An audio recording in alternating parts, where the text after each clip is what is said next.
Hello, everyone. Welcome into Burnt Rubber Racing, the motorsports, NASCAR, IndyCar, you name it podcast, SRX, but that season was a little shorter.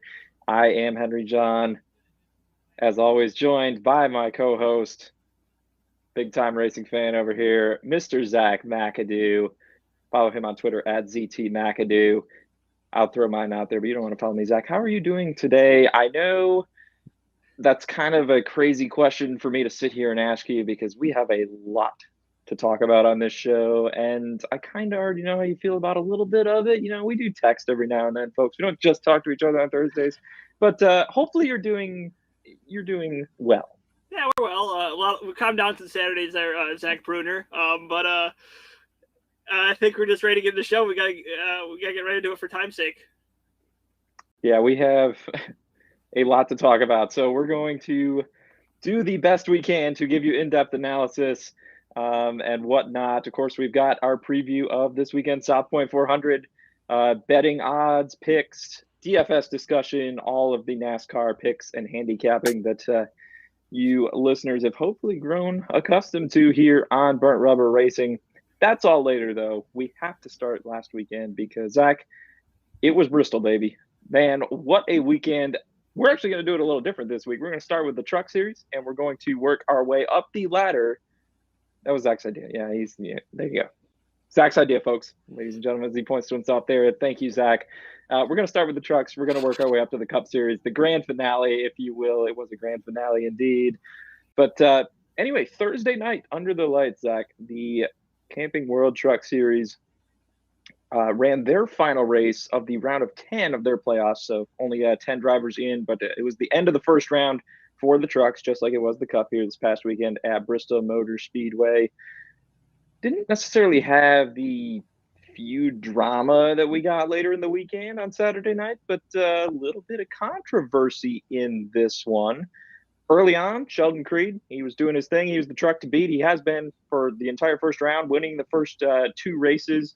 I think it was something like 5 of 6 stages run at one point after he won the first stage at Bristol. So that two-truck GMS, they have definitely turned it on here as the playoffs have ramped up for the trucks. But it wasn't Creed getting the win. A pair of Kyle Busch Motorsports teammates would tag team him at the front.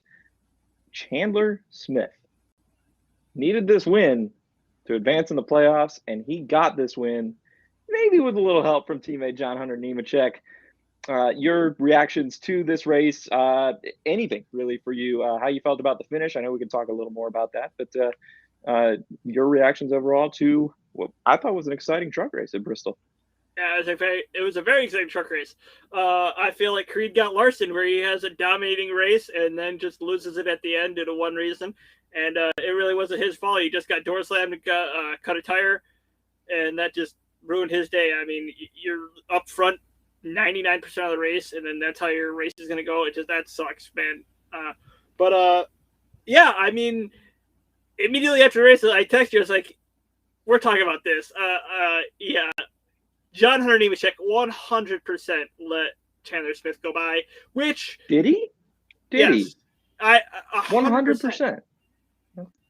Yeah, right. I don't buy the fact he got loose out of turn 4 and let him go by like it was lap 50, and like he had no part of him. Like, you're not doing that in the last 2 laps where they were. Chandler Smith, it's a tainted victory in my opinion. Granted, team orders probably played a factor here where JHN was probably told to do it, but it's still tainted. Oh, JHN was definitely told to do it. I mean, they played some of the radio communications with the team right on the broadcast, the FS1 broadcast, and they were telling Nemechek, like we got the 18 up here as well. You don't want to move anyone out of the way. Speaking of Creed, when he was up there at one point, and you just don't want to throw the win away if it's there either. But we got to help Team H. We got to do the right thing here. And Nemechek obviously already easily advanced on points based on the season he has had in the truck series. Chandler Smith, it was win or go home based on how the point standings were shaking out there in real time. If he did not get to the front and win that race, he was out. And instead, I think Nemechek let him go by. I don't think there's any other way to disagree with you there. I will say, though, given that we both think it was intentional, I thought Nemechek did a great job of selling it because it really did look like his truck got really loose. And, I'm not sure why the wheels were turning toward the wall when you're supposed to be making a left turn there for a hot second. But I thought he sold it well. But again, we kind of, based on the radio communications prior and based on what was at stake here, it is what it is. Do you have a major problem with it? I'm assuming you do because you said it's tainted, or is this teammate helping teammate here? I mean, in the race for 100% era, you're not supposed to do this. Ever since Michael Waltrip Racing did their stuff, oh my God, 8 years ago now. Yeah. Oh, we're getting old. But yeah, I mean, this is the type of stuff we shouldn't be seeing anymore. Yet it's still happening. So I don't know how you police it, but yeah, it happened again later in the weekend too, as we will get to. That's different. That's different. We'll get into it later. It's different, but in a way, eerily similar. The last point I want to bring out: Todd Gilliland missed moving on because of this. I don't like Todd Gilliland, but that's such a crappy feeling for him, knowing he should have if JHN just runs his race. But the fact of the matter is he doesn't. So. Yeah, I 100% agree with you. You have to feel for him there. And Gilliland's a guy who won a couple of races, so almost a bit of a surprise to see him fall out of the playoffs here after just the first round with only 2 of the 10 drivers being cut.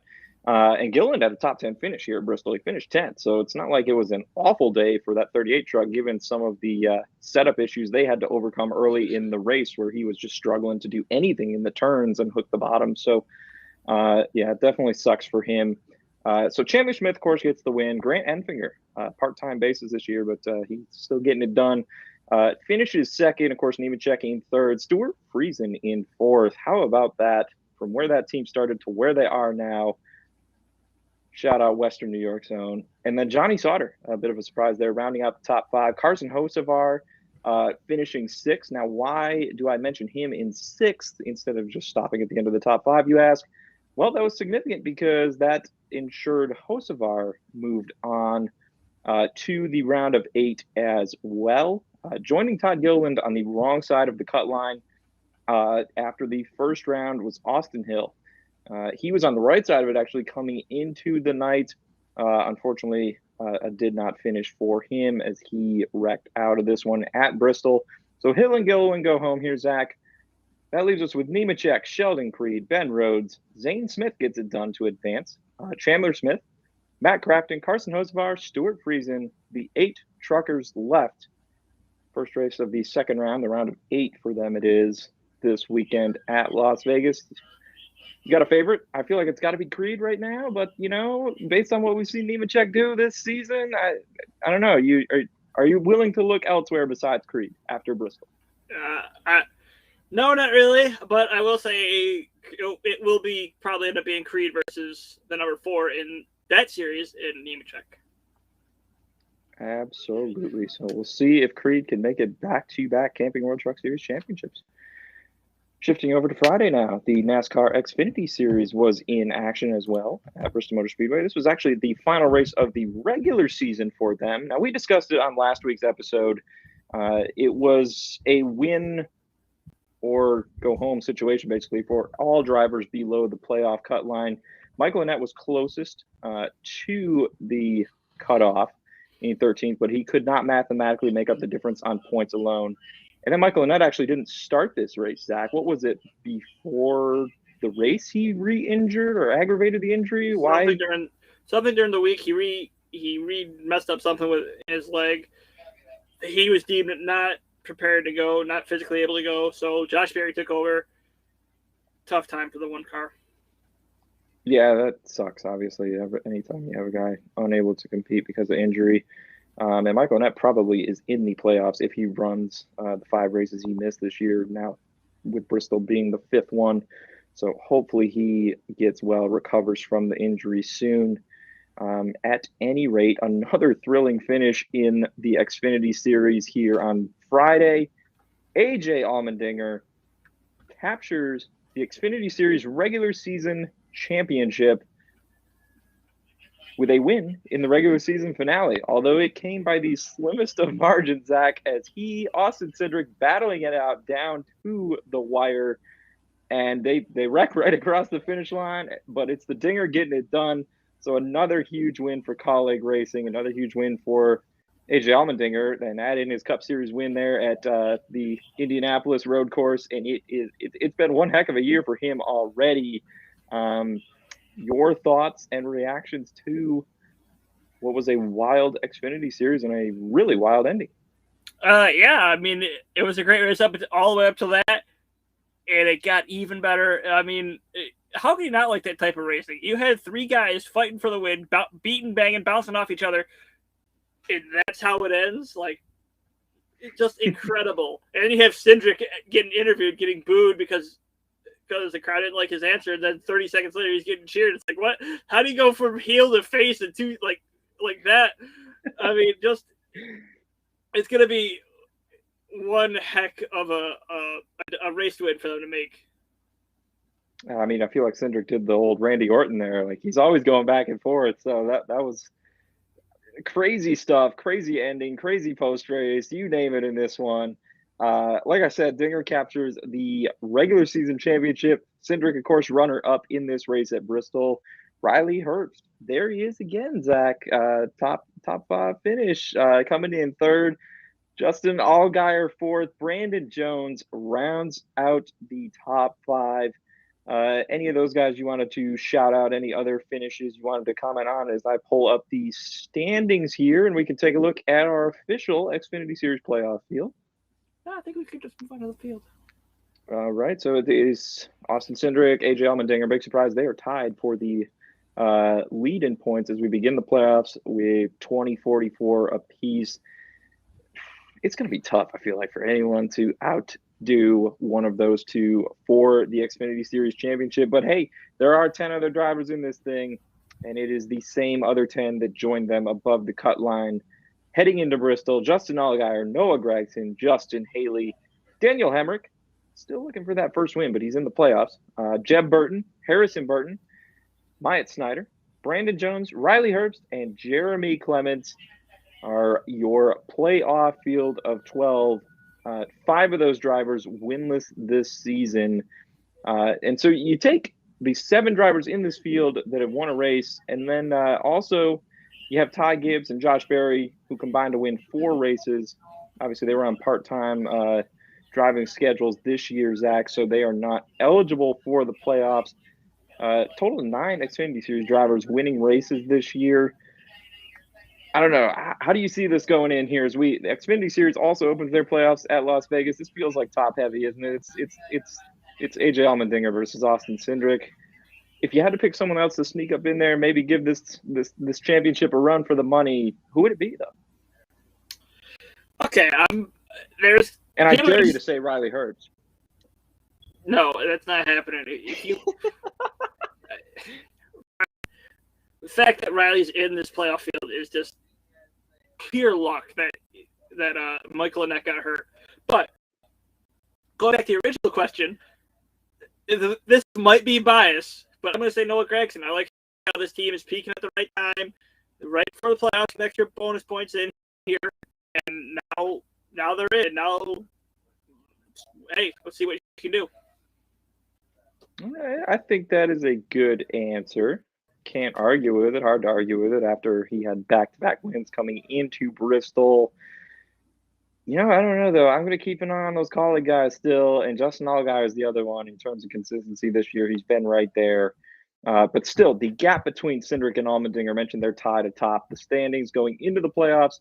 Back to Justin Allgaier, who is third alone, 24 whole points.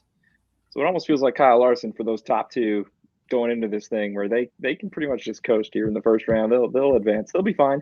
And then the real work will start for them round 2 and beyond. How much of a shot do you give Jeremy Clements to advance? Like, I feel like that of all the drivers in here, that might be the surprise for me. Just a small team. And yet he's been above the cut line all season long. Every time we've reviewed the Xfinity Series standings, we've been surprised to see him there. And here he is in the playoffs. Yeah, but it's top 12. I mean, now you have to look at it. He's got to be top 8 or be one of the winners.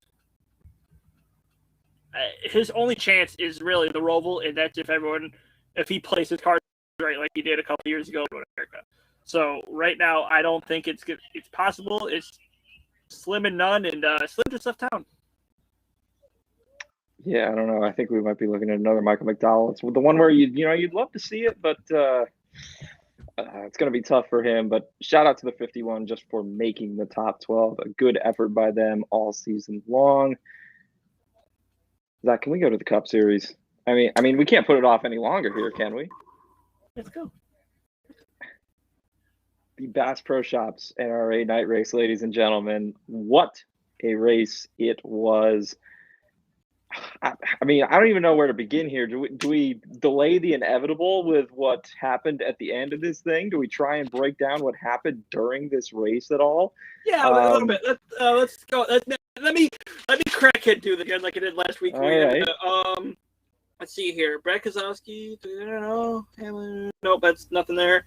First cause for caution was Newman trying to clear himself. He mistimed passing Cole Custer, taking out. Yeah, mistimed it a little bit. Had taken out her end. As far as Newman was the only one who was out. Almirola had an oil line problem. They fixed it. I don't think they ended up going down a lap. Just cost them a lot of spots. BJ McLeod and Anthony Alfredo wrecked. Free money on Corey LaJoie, by the way. Shout out. -145 head-to-head against Anthony Alfredo. Cash and tickets, baby. That's what we do. Quinhoff caused 2 wrecks in a matter of like 20 laps, I'm pretty sure. Hamlin cut a tire while fighting for the lead. Kyle Busch cut a tire. Almost missed the round of 12 based on this, but his team had an excellent pit stop. Got him back out there. And then the real reason why everyone's watching right now is to see me get mad. Before you get mad, I'm going to throw out some names who had notable runs. This is Bass Pro Shop night race, okay? Alex Bowman comes in top 5, doing what he had to do. William Byron, top 3. Both of those guys needed excellent runs to advance. I was wrong. I completely thought Byron had to win, but no. Kurt Busch absolutely missed his setup. Eric Almirola missed it at the end. He hadn't going until that oil line went down. So credit to William Byron for proving me wrong. I think someone else on this show said William Byron could still make up the difference on points. The championship futures ticket is still alive, ladies and gentlemen. But I do have to shout out the number 10 team, too. They did a heck of a job to get that oil line repaired. Did not go a lap down. And then they were running. They ran back up into the top 10. Like, the oil line was not the end of their day. The car just faded down the stretch. And it was a shame to see Almirola fall below the cut line there. But I mean, it was good, I guess, for my futures ticket on William Byron. But yeah, so points. Yeah, that's how close it is.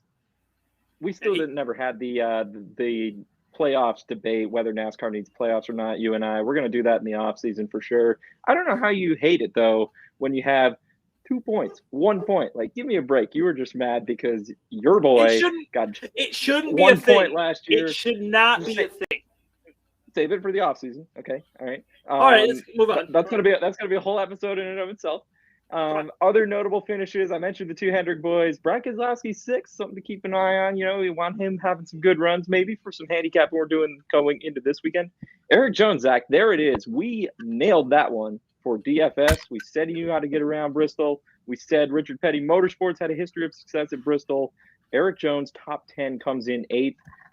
Matt DiBenedetto also in the top 10 there, rounding it out, actually. And Denny Hamlin, who had the tire go down, much like Kyle Busch late in this race, they rebounded to still finish 9th. And, I mean, Ross Chastain, 14th. Could have been better. Failed to get the top 10 ticket, but I got to shout him out because he's my boy. Kyle Larson, though, gets the win number 6 for him in what has been an incredible 2021 season for Kyle Larson. I love to see it. I'm kind of a Larson fanboy too, for those of you who don't know me that well, like McAdoo does. That kind of sounded a little creepy, but anyway. Nobody really cared about Larson's win, though, at the end of this race, Zach. He had a little help getting there, too. I don't know. Do you want me to lead you right into this? Yeah, Are no, you just chomping at the bit to start. go? You start. I told you I was gonna finish it. I want the last word. Okay. All right. So, Chase Elliott and Kevin Harvick. That 4 car's been running fast since they got in the playoffs. Stewart-Haas Racing, they may have been down all year, but they turned it up, I think, here at the right time. Harvick's been running strong. He was easily on his way to his second top 5 finish in the last 3 races. Might have been on his way to a little more. He's fighting with Chase Elliott, the fan favorite, the 9 car, driving the Hooters paint scheme this past weekend for the win.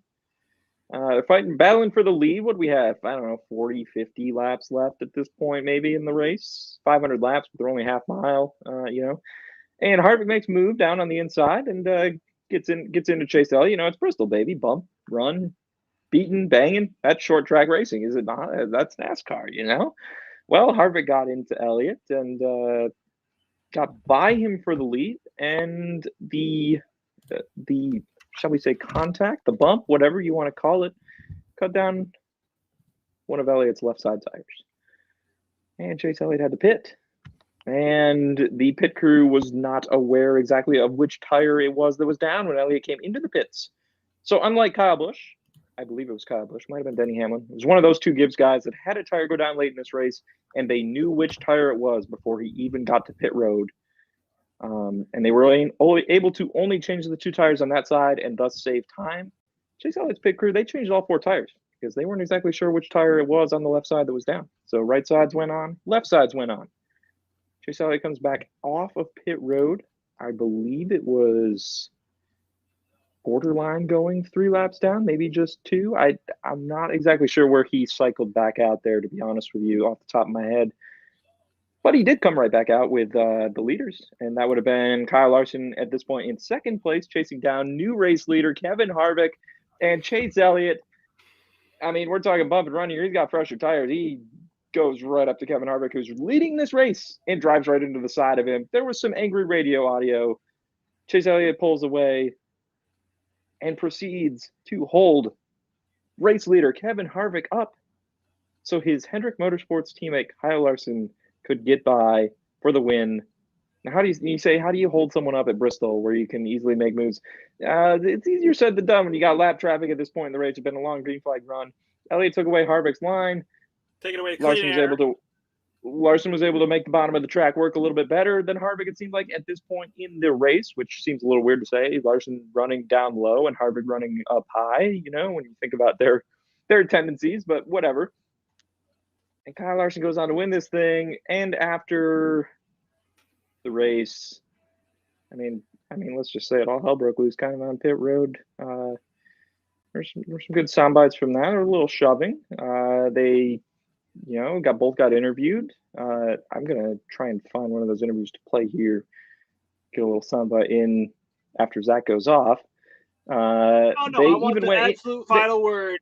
You just take all the time you need because They even went into Chase Elliott's hauler after all the dust settled, and we're leaving the race. The broadcast is leaving, I should say. They were going into Elliott's hauler to have more words about what exactly happened. Yeah, I mean, Jordan Bianchi. Please go ahead. I'm not saying my rant. I'm just gonna say what was funny. Like, you had Jordan Bianchi just standing like this, and Harvey goes up to her like 3 times. Saying, "Hey, can you not? We're just trying to have private conversation." Jordan goes, "Oh yeah." Yep. It's like, and so they had to go inside the hall to have a private conversation. At any rate, Zach, I told you I have a surprise segment planned for you and all the listeners. I've been planning this all week since this whole thing went down. Here's what I need to do, though. Okay, the one audio clip I really want to play leads into the segment, and it's just not going to make sense if that comes after your rant. So okay, how about we say the rant happens and my little segment, which people are either going to think is really stupid or kind of actually really funny and maybe actually interesting? Question mark. If you want me to go, I'll go now. I don't care. Lift your moods back up. Yeah. So all right, the floor is yours. I'm prepared to sit here for 5 to 10 minutes. Burnt Rubber Racing, ladies and gentlemen. Zach McAdoo on what went down in the Bass Pro Shops night race between Chase Elliott and Kevin Harvick. So let's talk about what happened here. Where do we go here? We're gonna go over here. We're gonna do share share. You're gonna watch. You are gonna see. Watch here. Watch Elliott. See where he is here. Watch him down. Trying to. Oh, why is it? Watch him come down. He moves down, passing a lap car. In doing so, he takes away Harvick's line. Therefore, he hits Harvick. Harvick goes up into him and punctures a tire. Why is that all on Harvick? Why is Chase Elliott being a little bitch about this? That's not all on Harvick. That is that's on Chase and both Harvick because Harvick did hit him. But don't get mad at Harvick because you're the one who tried to make it 3 wide with a lapper. That's just stupid. You, of all people, should know that if you're going to go 3 wide with a lapper, something's going to happen, especially at Bristol. So don't act like you're all innocent here, Mr. Number 9. Well, no. Why him of all people, if I might interrupt? What do you mean? Why him of all people? Why should he know that? Oh, because you want to talk about what he did last year and how he took out Joey Logano? Oh, no! Just wanted to get that in there. Continue. Yeah, I'm glad you led me into this segment because, oh no, all the Chase Elliott fans, they don't know what they're talking about because Chase Elliott did it last year. Oh no, our Lord and Savior Chase Elliott did this to us? How could he? He did it himself. Oh no. Oh, and then Chase Elliott fans are some of the most toxic people in the world. My God, you guys are some of the worst people I've ever met. I'm not even joking. I had a 2-hour argument with my brother. I had Facebook guys coming at me. Oh my God. There are some Elliott fans, some Elliott bubs that need to be humbled. And I just, honestly, I've had enough. Like, seriously, this is how pissed off I've gotten over the past week because of Elliott bubs and all them. Just, they don't know when to shut their mouths. Some of them honestly need to be humbled. And I'm not even joking. Like, they need to get, I don't like advocating violence, but some of them need to get punched in the face or something. My God. So that leads me into this because I'm adding someone. Get your fired Lionel diecast at circlebdiecast.com. Use promo code DFans for free shipping on any orders $20 or more. There are only 2 people are going to get that joke, but I'll explain it to you afterwards. Okay. Do you have anything else? You're almost out of breath. Oh yeah, I'm completely out of breath. I don't know why I'm out of breath, but yeah, But one last thing, because I have to do this. Harvick, take off your freaking helmet. What was that? If you're gonna go stand confront a guy, take off the helmet. You look like you know what? I'm not gonna say it, but come on. Yeah, I didn't like that either. Not a good look. Not a good look. Credit where credit's due, though. Respect to Elliott for talking to Harvick in his hauler, because they're talking it out, trying their best, because they know that neither one of them want to get taken out of the playoffs. They both should not be getting pissed off at each other like this going forward. Correct me if I'm wrong here. And I told you after this race, I really didn't have a problem with what Harvick did. I mean, I didn't even break it down to the point watching it live that Elliott came down the track to avoid a lapper. But you're racing for the win. You get into each other and a tire goes down. 40 laps to go. Happen. 40 laps to go. Yes. You didn't see Hamlin pull a bullshit move like that, like 100 laps in, 100 laps earlier. No, you're 40 laps to go. You're in the Cup Series. You can't be doing this. I forget Here's the thing, though, right? If the tire doesn't go down and Elliott doesn't have to pit, he's still running in second. So Harvick gets by you there. You're going to be right back on him trying to make an aggressive move to get the lead yourself in a matter of laps. Like the race, the only thing that happened here is a tire went down. The tire doesn't go down and you make contact, so a tire goes down. Like, correct me if I'm wrong, though. This whole thing has been 10 times worse throughout the week and immediately in the aftermath because it's Chase Elliott.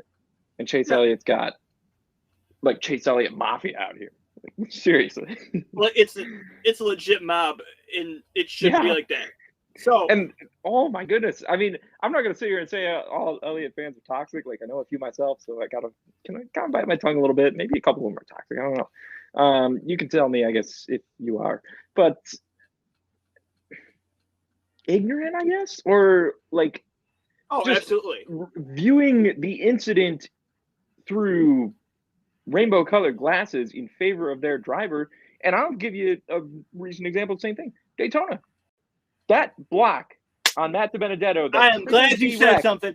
Was all Chase Elliott's fault. Like, he has caused wrecks before, and people were absolving him, saying it was DiBenedetto's fault.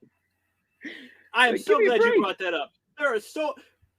I had so many people bring up the Talladega wreck from 2015, and the thing I brought up to them when they brought it up, that's not on Harvick, that's on NASCAR and their ass playoffs, their ass playoff format, and you cannot tell me otherwise. Well, you didn't have to go to the NASCAR playoff format there. No, because that's what I said. Save that for the off-season show. Come on. Yeah, examples of why it's ass. Is there anything else you need to get off your chest? No, I need a drink, though, so continue with your segment. Yeah, I feel like you've been doing a lot of that this week. All right. Harvick may have left his helmet on, and that was not really a great look during the pit road confrontation after the race.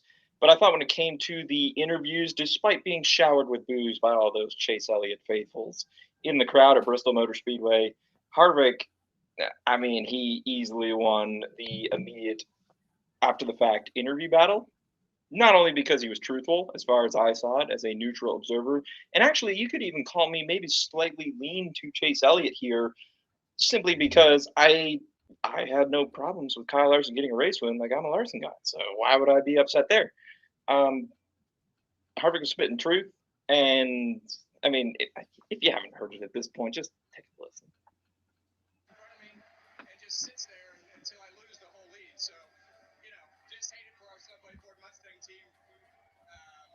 To be able to lose a race like that. I watched it like the 24 go by, and anytime you run into him, it's a problem. So. Yeah. And there was another part that it looks like NASCAR cut out of that video. I'm kind of sad about that. Oh, the chicken shit move. Is that chicken shit? There it is. Thank you, Zach. You got us covered there. So.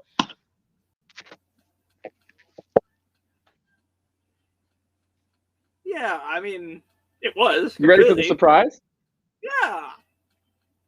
I present to you and the Burnt Rubber Racing Podcast listeners this week a very special segment in honor of Chase Elliott's chicken shit move, as said by Kevin Harvick. I went out and I got 9 facts about chicken feces. You ready? Oh my God. What the Number 1. Zach, did you know chickens poop shit at least 15 times per day? Number 2, if you're pooping 15 times a day, that adds up, right? Well, do you want to quantify this in terms of weight? 45 pounds on average per year from one chicken. Number 3, did you know that a chicken's poop, pee, and if it's a female chicken, her eggs, because chickens lay eggs and, they're good. I eat them for breakfast most days. They all come out of the same hole. Number 4, chickens don't have teeth. So, we're talking about chicken shit here. We kind of got to talk about the chicken digestive system a little bit, because that's how it all gets formed, So chickens don't have teeth, so they can't chew. So, Zach, in order to chew, they have to eat stones. Chickens eat stones to help break down their food. It's like their way of chewing because they don't have teeth. Not directly related to the feces, but it all gets there, right? It's all the same system here. Number 5, there are 2 different colors of chicken poop. Now, I'm going to blow your mind on those 2 colors here. That's fact number 6, the first one. First color is brown. I mean, big surprise there, right? What is brown chicken shit exactly? I don't have my facts memorized. I'm sorry, so I got to. Let's see here. But we are a NASCAR podcast, by the way. This is not. What? I had no idea this was coming. The brown poop is basically so. Zach, you know how us humans both produce solid waste and liquid waste? The brown poop is a chicken's solid waste. Fact number 7, they also poop white. And it's like a little fluffy white thing. It comes out with the brown poop, actually, at times. I had chickens for 10 years, so I saw plenty of this. But chickens, you'll notice they don't pee ever. Well, the white poop's their pee. It all comes out solid, though. Let's see here. Fact number 8. There's such a thing, Zach, as broody hen poop. Broody hen poop. What is that? That's basically when a hen, female chicken, lays eggs, and there's some poop on the eggs. And finally, number 9, our 9th and final fact, in honor of a chicken shit move by driver number 9. There is such a thing that is consumed by humans. It's called chicken manure tea. You can make tea out of chicken manure. And this has been 9 facts about chicken shit in honor of one driver's chicken shit move. Thank you. Zach, anything else as we wrap up the NASCAR Cup Series race at Bristol, the Bass Pro Shops night race, and a wild race it was, even a little chicken shit. I think chicken shit move. I think we did that in the right order. But one last thing. Hey, an angry Harvick is not something you want to deal with. Watch out for the rest of the playoffs. Oh, we'll get to that. Big shocker, right? When we get to some head-to-heads here with the betting later for the South Point 400. We're going to actually break down and preview that race shortly here. Where do we want to go next? Do we want to do IndyCar? All right, IndyCar. So we can recap that from last weekend. What's up? No, I was going to lead into IndyCar. So one of us almost said Colton Herta to race win, but didn't take chalk because of someone else is going to say that, all you do is pick favorites. So someone else picked someone else, picking no Joseph Newgarden, who goes on to win but Colton Herta, which I was like, are you kidding me? Really? Peer pressure is a real thing, folks. Don't be a chicken. Colton Herta wins the Grand Prix of Monterey, the Firestone Grand Prix. I can't help but wonder where Herta might be sitting in the championship point standings had he not had drive suspension issues at Worldwide Technology. Wrecked out of there have been so many races this year where they have either should have won or been right there contending to win. Instead, the finish was lackluster at best. So he is out of the running as IndyCar gets set to run their final race, a double points race this coming weekend in Long Beach. At any rate, he gets the win at Monterey. Championship points leader Alex Palou puts a little more distance between he and his challengers heading into the final race. He comes in second. Romain Grosjean, that's going to be a name to watch, Zach. I'm telling you right now, I don't know if I've said it yet on this show. Romain Grosjean is the real deal. And he, just a rookie, he wasn't even running the ovals this year. Keep an eye on him in coming years in IndyCar. And for as much as we dog Rick Ware Racing in stock car, their partnership that they have formed there this year, that's been working off out in a big way. Grosjean rounds out the podium. Graham Rahal fourth. Pato O'Ward second in championship points. He comes in fifth to round out your top 5 from Monterey. Takeaways, things you noticed in this race, and then we'll update the standings here and jump into this coming weekend stuff, right? I think we're going to have to do cup standings now that I think about it. Yeah, I just thought of that too. Yeah, so going back a little bit, the 4 drivers who missed out were Kurt Busch, Eric Almirola, Tyler Reddick, and Michael McDowell. But now we'll go back to IndyCar. If you didn't hear him, it was Tyler Reddick. So, yeah. Let's see. Do we have anything else we really need to say about the Cup Series standings? I mean, No, we can break it down more, I guess, when we get to the preview. Did you have anything else about the Grand Prix of Monterey, won by Colton Herta, who you did not pick? Other than I didn't pick him, and it made me sad. No, we're good. It made you feel like a chicken, didn't it? Yeah. All right, point standings here. One race to go. It is double points.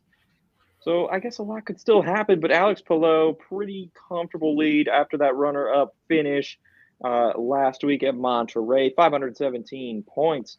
Pato O'Ward sits a full, let me do my math here, quick math, 35 points back now in second.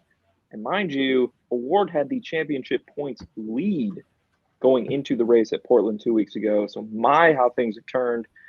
Joseph Newgarden, he is, what would it be? 48 points back after Monterey. And then we've got Scott Dixon, who is a whole 24 back of Newgarden. I mean, it's going to take a prayer, I think, for the Kiwi to pull out a championship. So you're really, I think, Zach, at this point, it's three guys, right? I mean, am I missing something here? Marcus Ericsson's a whole 15 behind Dixon. Colton Herta well back in sixth after his win. Talk to me a little more about these standings. I think it's more of a 3-car race than anything. I think what was you said? Dixon was 79 back. I didn't do the math on Dixon because I started getting a headache from so much math. Dixon is 72 back. 72, yep. So yeah, he's gonna need a miracle to come back. Even if it's the 100 points for the win, he's still gotta hope Palou finishes further back. When I don't know IndyCar points that well. Besides, winners get 50 points. So yeah, I mean, and I don't see Palou finishing back deep enough to get low enough. So I think right now it's a 3-car race, and Palou has an outside chance, but I mean, O'Ward has an outside chance, but Palou is the guy I think gets it done, and Chip gets another championship. I think I'm pretty much right there with you, especially considering he's been the top car of those top 3 guys each of the last 2 weeks now. He's got momentum. He's got the lead. Yes, it's a double points race, but that's a pretty solid cushion Palou has coming in to the final race of the season at Long Beach, and we will try and dig up some betting odds on that later in the show. For now, though, Zach, speaking of betting, speaking of NASCAR handicapping, I feel like there's no better track or race, I would even say, to handicap and bet on and play a little NASCAR DFS than the South Point 400. It's in freaking Las Vegas, baby. Skipping news? Hmm? I said, are you skipping news right now? My only segment, it's all me. What news do you have? All right, we have Violent Defense. Violent Defense to sponsor Roush Fenway Racing through 2023. They're going to have purple cars. That's all I really know so far. New Truck Series bodies. There's new Truck Series bodies. They're going to come next year. Ford released theirs. I haven't seen Chevy or Toyota yet, but no, they're coming. Roddy Childers signs on for an extension to stay with SHR. Probably he's going to stay with Harvick until Harvick retires, and who knows after that. NASCAR has an official Discord server that you need to go join because I'm pretty sure you can listen to audio driver audio during the races. So big brain. And then how do we miss this? Sheldon. What? That's news right there. You have a big brain. Sorry, continue. Yeah, I do have that one. I know what you're talking about. Sheldon Creed signs with RCR to come up to the Xfinity Series, race full time next year. I'm excited. I think Creed deserves it. He won the Truck Series championship last season, and he could be well on his way to a second. So good stuff for him. And we met him at Watkins Glen, so why the heck wouldn't we root for him? That has been News and Notes. Oh, wait, is in under 2 minutes. If I had drums, you'd hear the boom boom. News and Notes. Thank you, Zach. South Point 400. As I was saying, what better race to handicap and bet on than a race taking place in the Sin City, Las Vegas Motor Speedway? This is only the 4th ever edition of the South Point 400, though, Zach, because it was first run back in 2018. Las Vegas actually took the fall race that was previously held at New Hampshire Motor Speedway. And then 2019, here's a fun fact for you. First year, run in the afternoon. Second year, they moved it to prime time to make it more comfortable for the drivers and the fans because, Las Vegas gets a little hot. It's the desert out there in Nevada. And that was the first ever NASCAR Cup Series race run under the lights at Las Vegas Motor Speedway. And what more can you tell us about this fine 1.5 mile track out there in Nevada? So it's a 1.5 mile D-shaped oval that is located in Las Vegas, Nevada. Shocker, I know. It was originally opened as a road course and drag. That's important you say, though. Sorry to butt in. That's important you say because when people think Las Vegas, they think of the Strip. The Strip's actually in Paradise, Nevada. This track is actually in Las Vegas, Nevada. Continue. Yeah, see, I didn't know that. Did I just blow your mind? Yeah, you did. So NASCAR has actually been racing since 1996 at the track, but the Cup Series didn't come until 1998. And since 98, Vegas has hosted a race every year. Like you said, 2018, they took over the New Hampshire fall race. They were added into the playoffs. And ever since then, it's been a 2-race schedule, two Cup Series race schedule for the Las Vegas Motor Speedway. Good stuff. And of course, the first race here in the spring was the Pennzoil 400. This was all the way back in March, Zach. It was what, the fourth race of the season because they moved Homestead up. So we had 3 in Florida, and then we went to Las Vegas. If I remember correctly, what can you remind us? Obviously, same season, same track, doesn't get much better in terms of setting a stage for handicap. And looking back on that race, remind us of what happened back in the spring. It was a familiar name taking the checkered flag, if I remember correctly. What happened back in the spring? Kyle Larson dominated. Kyle Larson dominated and got his first win in his 4th start for HMS. Bingo. Would you be surprised to know that Kyle Larson, 5 wins later, plus that one, dominated at this very track, is the betting favorite this week? Shocker. Yeah, really, right? In terms of average finish, though, Kyle Larson does not have the best among all NASCAR Cup Series drivers. That would be Brad Keselowski, and he was runner-up here in the Pennzoil 400 back in the spring. Average finish of 4.7 over the last 10 races at LVMS. I mean, that's incredible stuff right there. Averaging a top 5 finish. 6 of those top 5s, only 1 race did he not finish inside of the top 10, and that was the 13th in this very event last year. Martin Truex Jr. 6.0, Joey Logano 6.1. There's Kyle Larson 8.8. Of course, he missed the South Point 400 last year, but he's been top 10 each of the last 3 at Las Vegas, and 2 of those were with Chip Ganassi. We got Kyle Busch at 9.0, Ryan Blaney 9.2, Denny Hamlin 12.8, Evan Harvick 13.0, and what the heck, Ryan Newman, I'm going to throw you in there too, 13.3. I know it might not be happening this weekend or right now for you, but it's been a heck of a career for Newman. Talk to me about any of those names in terms of average finish there, Zach. When I was looking up to doing my DFS article, I was surprised to see that Newman was as high as he is. I mean, 13.3 out of what? RCR equipment and RCR when they were down equipment and Roush Fenway equipment. I mean, it's not that good. And to see him 13.3, I mean, that's pretty good for that equipment consistently. He was even a top 3 back in 2015. He missed the first race here last year, of course, but counting up, so 3 top 10s, including that 3rd place run. But he has been inside the top 15 in 6 of the 9 he has run over the last 10 at Las Vegas. So solid stuff there from Newman, all things considered, for sure. 18th, though, in the spring. Don't know how excited I am about trying to ride with him here going into the South Point 400. Speaking of riding with, I guess we better jump into some DFS here. As I pull up the FanDuel pricing, oh wow, Kyle Larson, 14,500. He is your highest price driver. Not really even close. Kyle Busch, a full grand back, 13.5. Denny Hamlin, 13K. Chase Elliott, Zach's new favorite driver, ladies and gentlemen, 12.5.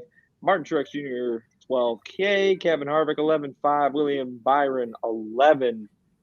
Joey Logano, 10.5. You know, I mentioned somebody's name who has the best average finish over the last 10. He's averaging a top 5 finish. He has more wins at Las Vegas, 3 total, counting the spring and fall race, than any other driver, active driver in the NASCAR Cup Series. And I don't see him near the top of the DFS pricing. Anyway, looking at those favorites, you got one or two you like, and please tell me, where is Brad Keselowski? He has to be in your lineup, right?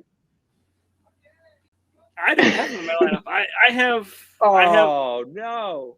I have Larson and Logano, one of those guys you just named. I mean, look, Larson, he dominated here. He starts on pole. He's probably going to lead more laps like he did in the spring event. But, and I'm going to give stuff that I wrote in my article away, I don't have him winning. I have Joey Logano coming up and getting that win. I feel like it's got to be time for that Penske Ford to put it in gear. Not Brad Keselowski. That's interesting. So at 9,700 salary, are you saying Keselowski is just not in your lineup, or that you don't want him in DFS? Like, are you saying to avoid the two? Or there's something with him leaving Penske. There's something there that makes me want to say that he's not going to get the best equipment. I mean, I definitely hear that concern, but 6th place this past week at Bristol, 14th, okay, at Richmond, whatever. You 7th, Southern 500. I feel like they've almost been running better as the playoffs have started. We might have to agree to disagree on that one, but if you're not going to say 9,700 on Brad Keselowski is the value play for you, what is a driver you're looking at, maybe a little lower price than that even, who is a value play to consider for the South Point 400 in DFS? I feel like 9,000 is too high to have a value play. So, the value I feel like considering the stats, though, that's value, but that's just me. The value play is $7,000 Chris Buescher. We talk about RFR. We both like Buescher. I mean, he hasn't had the stats yet in the playoffs, but I feel like this is a track they return to. He should be used to it. He knows what he's got under him. He's going to be safe with the car. I feel like he can get it back up to the front. Maybe not a top 10, but enough points to make it worth the 7,000. All right, fair enough. And a name or two higher priced, or maybe down in that bargain range even for one of them, that you are trying to stay away from. Who did I say in my article? I don't remember. It had me bring up the other thing, and I forgot to pull up my DFS. Oh, yeah, it's my fault. Yeah. It's your fault for everything. Come on. Surprising. Yeah. But one guy I have that is not funny, I will say this. Chase Elliott, I don't think you should put him in your lineup for 2 reasons. One, he has below 20th. He finished in the back half here on average. And the second reason is the 4. Maybe he wants to pay back. We don't know yet. I would wait and see what goes on between the two. All right. The race within the race that is being billed as Chase Elliott versus Kevin Harvick this week should be a doozy. We'll have to see what came out of that holler conversation and whether they're a little cooled off or not. Good stuff on the DFS. Let's jump over to some betting odds over at DraftKings Sportsbook. I already said it. Kyle Larson is your favorite to win the race, plus 330. Kyle Busch 6-1. Denny Hamlin 7-1. Chase Elliott 8-1. Martin Truex Jr. 9-1, and Kevin Harvick 10-1. We got 6 drivers there, 10-1 odds or shorter to win this thing, and I'm happy because your pick to win, who you already gave away, Joey Logano, is just outside this group at 11-1. So you got to throw somebody out from the favorites now. Oh, someone you don't want to take? I would not take Kyle Busch. Who are you looking at among those odds in terms of value? Obviously, Joey Logano. I mean, I already said I think he's. Well, he's not in there. What do you mean? He's plus. Just add him in there. Come on. 11-1. I gave you the top six. Plus 330, 6-1, 7-1, 8-1, 9-1, 10-1. We're talking Kevin Harvick on up here. You're such a. All right, yeah. Well, I guess we're going to take Larson, which at the beginning of the week when I was looking at this, he was at a plus 350. Those odds have gotten shorter. There must be something there that we don't know, but Kyle Larson, if we're going to make a pick on those guys, it's going to be it. I mean, it would be hard not to pick Larson, I think, when you're looking at favorites, given what he did here in the spring. You know what? I'm not even going to make you make a pick on the mid-tier because you already said Joey Logano's your race winner, but William Byron is also 12-1. Ryan Blaney, 14-1. Kozlowski, there he is, 15-1. Alex Bowman, 18-1. Christopher Bell, 20-1. Kurt Busch, 25-1. And we start getting down into long shot territory here. A couple of eliminated playoff drivers down here. Tyler Reddick, your boy being one of them, Zach, 45-1. Matty D, 50-1. Austin Dillon, 50-1. Ross Chastain, 60-1, along with Eric Almirola. We've got Chris Buescher and Chase Briscoe, 100-1. Daniel Suarez and Ricky Stenhouse Jr., 130-1. Bubba Wallace, Eric Jones, 150-1. Cole Custer and Ryan Newman, 200-1. Cody Ware at 1,000-1. Yeah, 1,000-1. Dollar in a Dream, where are we going this week? Dollar and a Dream, we're going to go with Ross Chastain. I mean, Ooh. I don't know. He's had the speed. He probably could have won at Darlington if he gets by Larson there. I think he had something for Hamlin, but he didn't. Fell back. Richmond, he had the pace to stay at least in the top 10.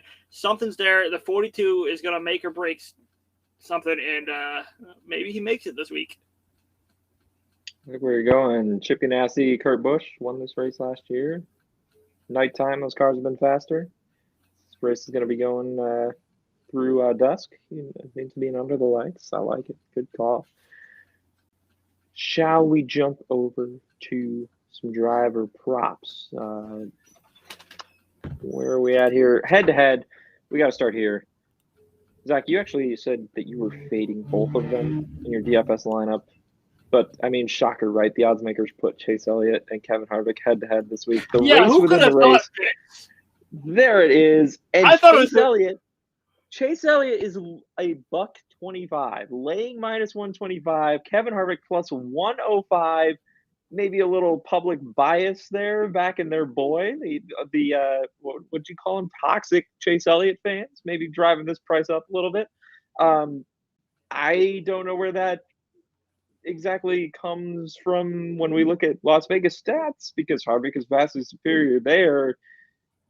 I mean, tell me to turn down plus 105 here. No.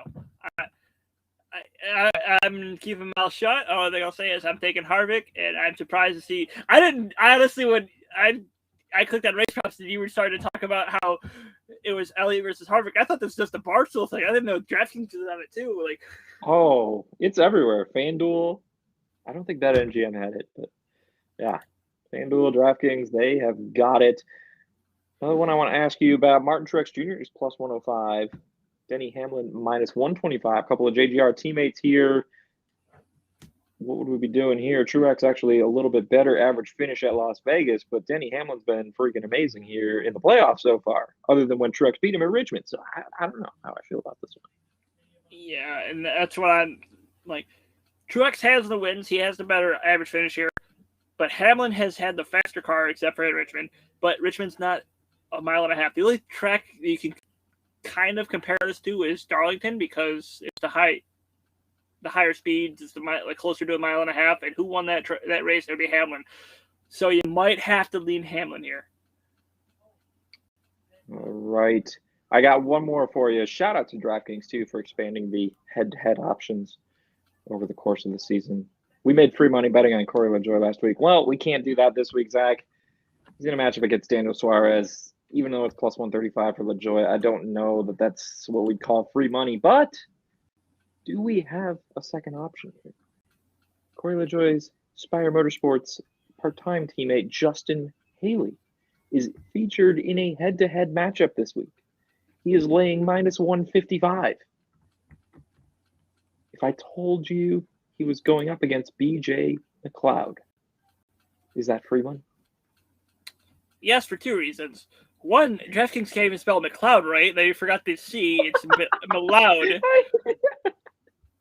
And second off, Spire Motorsports, like, so much better than BJ McLeod Motorsports.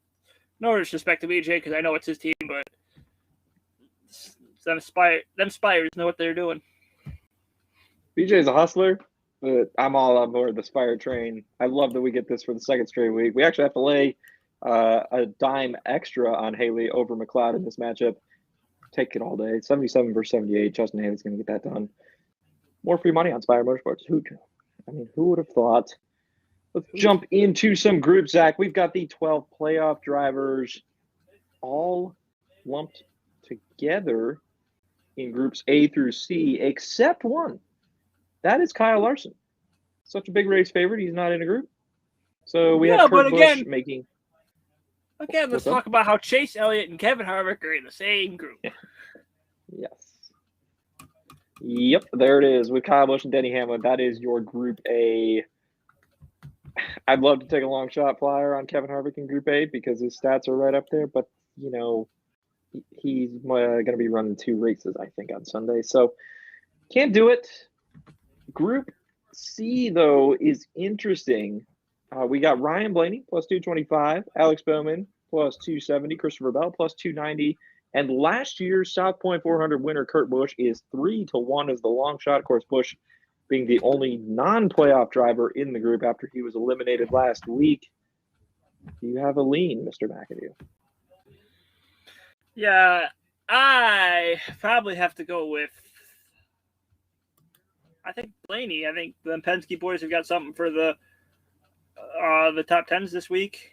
I think that they'll all be fast, but I think Logano will be the fastest of them. But he's not in this group, so put Blaney in here if you're going to pick one from Group C. I'm not sure whether I feel better or worse about my handicap of the race, which I'm only halfway through this week, by the way. I should preface that. The past couple of weeks, I've been completely on it. This week, it's actually the odds maker's fault. The odds weren't up until like 5 Eastern, the Thursday here when we're recording. So I was delayed a little bit. It wasn't my fault. How dare they? Yeah, I know, right? But, you know, if you're going to give me free money on Justin Haley, I guess I can't complain. I don't know, though, whether I feel better or worse, the fact that you are all aboard the Penske train this week, and I was feeling the same way. I don't know if that's a good or bad omen, but I guess we'll find out. And I should have picked the IndyCar race last week, so you should be fine. Yeah, knock it off, chicken. Group F, we do it every week, and here we go. Bubba Wallace, group favorite. Imagine that, plus 240. Eric Jones, plus 250, coming off his top 10 run at Bristol. Eric Jones, not bad stats here in Las Vegas either, by the way. Top 10. Had a top 10 here this spring. Yeah, Richard Petty Motorsports. I don't know. Cole Custer, 3-1, along with Ryan Newman, who we already talked about his stats and what he has done in some lesser equipment at Vegas in the past. What are you thinking here? Oh, this is a tough one. I'm between Jones and Newman, and based on this year, I got to go Jones. I think so too. I think you got to go with your history of this season. And you're riding momentum here a little bit too. You got history, you got this year, and you got momentum. Jones top 10, and Newman, like you said, missed time to pass and took himself out of the race last week. So We'll go with Eric Jones in Group F, both of us on the same page. Once again, would you bet Ford to be the manufacturer that wins the race plus 240? There's a long shot. Yeah, I would. Something there. It's either going to be one of the Penske's. Harvick has a chance because angry Harvick is a good Harvick. So, yeah, I think there's something there. That feels like it goes contrary to everything we've talked about this season. I mean, yeah, because his nickname's Happy Harvick. Of course, it's contradictory. Shut up. That one might make the column, though.